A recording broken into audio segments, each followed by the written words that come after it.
ស្នេហាពីមនុស្សម្នាក់រឹងមាំមិនខ្លាចភាពឯកាក្រោយពេលបានស្គាល់ជីវ៉ាបដូរផ្លាំងអូនទ្រាំអូនតែងតែផ្ដល់ឱកាសទុំពេលខ្លាំង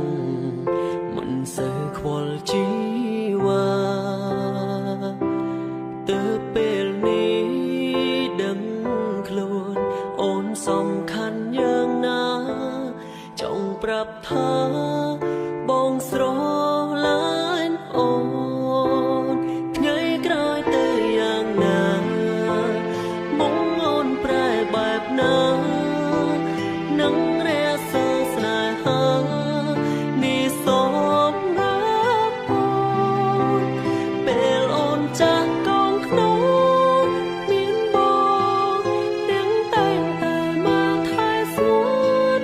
សន្យានឹងស្រឡាញ់អូនរហូត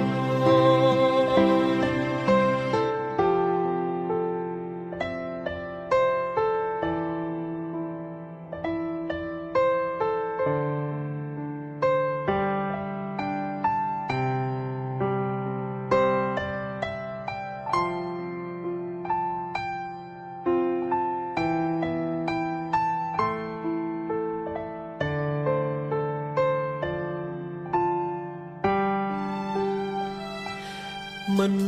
ធ្លាប់ជឿ